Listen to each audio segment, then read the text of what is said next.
That's great. So you participated, right? We, and personally I and my team, we are very proud because it's such a special occasion. We have a very big support from the state of Georgia and the government of Georgia. And we really appreciate it, the Prime Minister and the First Deputy Prime Minister and the Minister of Foreign Affairs. They joined in this special event for TBC Bank. I believe that it's not only TBC Bank success, but it's the whole banking sector and all Georgian economy success.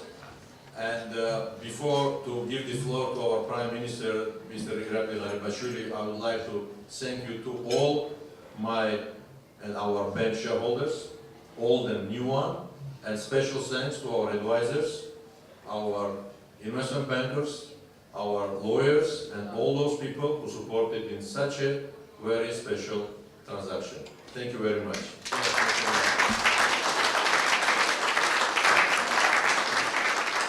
Good evening, everybody. Mr. Mamuk, you had a great speech. It was excellent. And I have to say that, listening to your speech and your history, your biography, I think this is amazing. It is an amazing story. It is a very successful story. Georgian, very smart people gathered together, 20 years ago or something like that. And today they have the best company in Georgia. And I think it is not by coincidence that we gather today to celebrate the listing of Mr. Mamuk's company on London Stock Exchange. As I said, you had a great speech. I think it's much better than mine. Some rules and protocols, but I try to tell you something about our country. And as Mr. Vazarada mentioned, it is a success of our country and of our nation. It is not the success of TBC Bank only, but it is a success of our country. And I'm really proud. I mentioned today that you make us proud, and I would like to thank you for this. It is my pleasure to be here today as part of my short visit to the United Kingdom, and I want to say that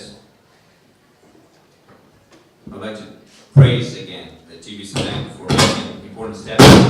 The United Kingdom has been a strong supporter and one of the foremost partners of Georgia, supporting the social economic development, democratic consolidation, territorial integrity, and Euro-Atlantic aspirations of my country. And we have led a successful trade mission and are looking at deepening the existing cooperation as well as promoting new ties. We also maintain a good consular network and deal with a range of issues. Georgia of today is another world compared to 2 decades ago. Every aspect of our country, from health to education, to political stability and national security, and especially for the purpose of today's event, has progressed in leaps and bounds. We now stand on the edge of even great development.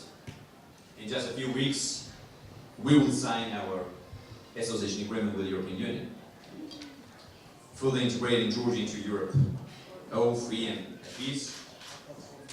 And my country always been a European country.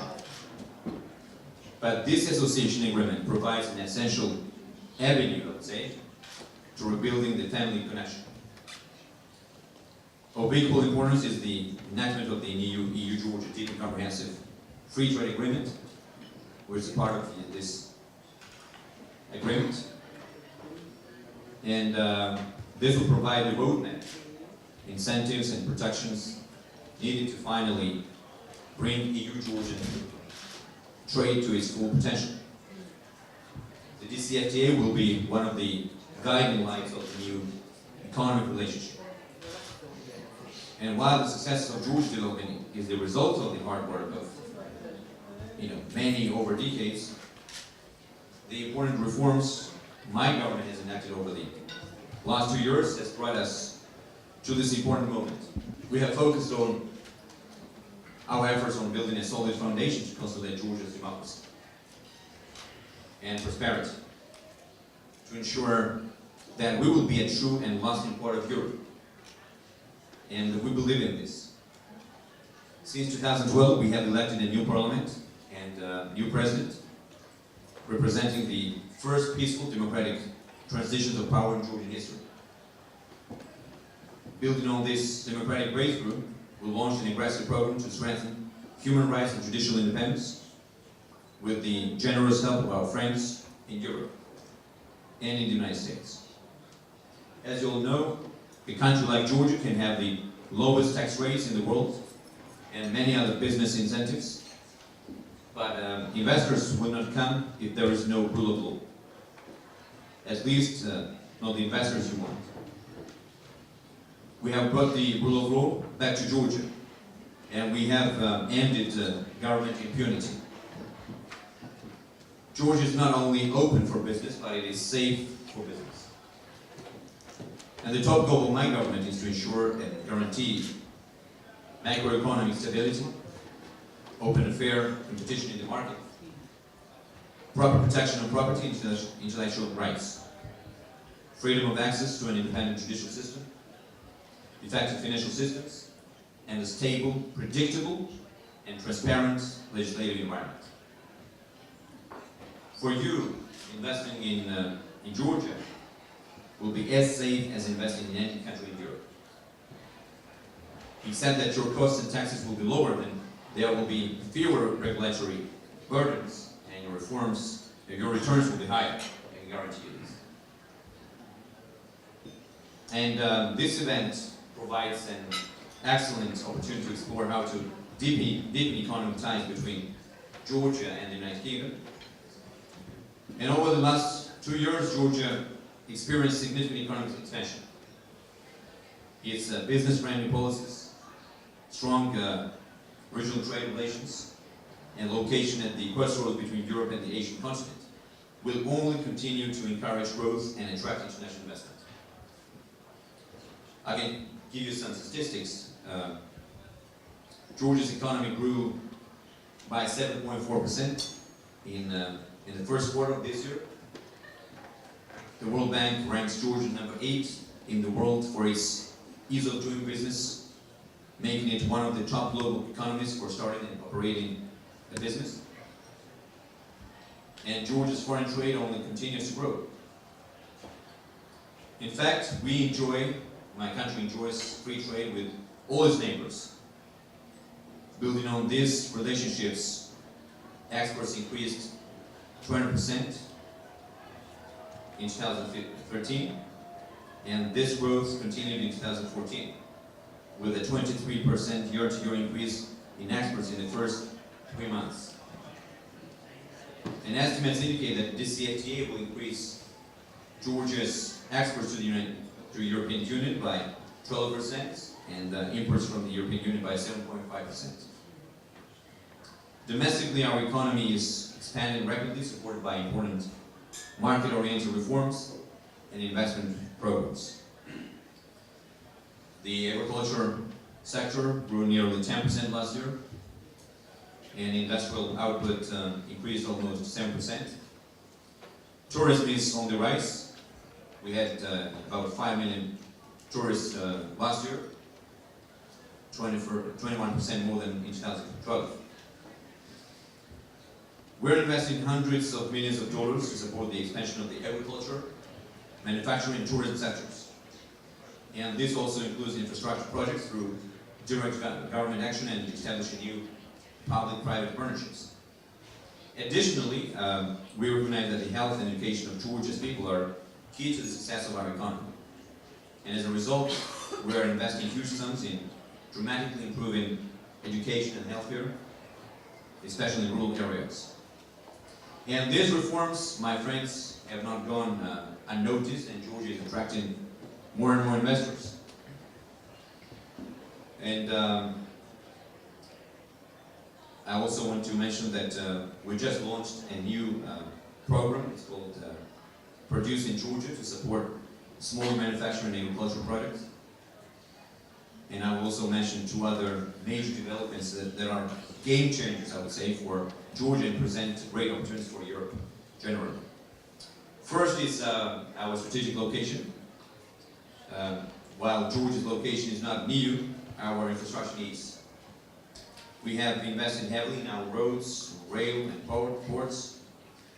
Goods can now transit through Georgia from Asia to Europe and back again with surprising ease and low costs. And furthermore, because we enjoy free trade with all our neighbors, including CIS countries, Turkey, and now the EU, in total 900 million market, manufacturers looking for a much safer and easier business environment are choosing to establish their factories in Georgia and utilize our great transit services to ship their products tariff-free around the region. And I predict that the DCFTA and smart manufacturers looking to sell to Europe, Russia, Ukraine, or Turkey will move their operations to friendly Georgia. And I can tell you that Georgia has an ambition to become a regional hub. Second, and also due to Georgia's strategic location, we are playing an important role in the energy independence of Europe. We support the only route for Caspian Sea oil and gas to travel to Europe. Last year, the Chantinese consortium led by BP announced a massive $28 billion expansion of the South Caucasus pipeline through Azerbaijan and Georgia. This is another huge project. I think it's a very important one because this will change the energy map of Europe, and especially of the eastern part. And I think Georgia is not only a great place for manufacturing and agricultural exports, it is a great place for any industry that consumes large amounts of power. And we're even seeing high energy consuming computers, several farms beginning to move to Georgia, attracted by our cheap energy and well-trained engineers. And we as a government can be an enabling instrument, I would say. But it is up to business to seize on the opportunity. We would like the business community to see us as reliable partners in this endeavor. And my team is ready to work with you to make your entry into Georgia as easy and profitable as possible.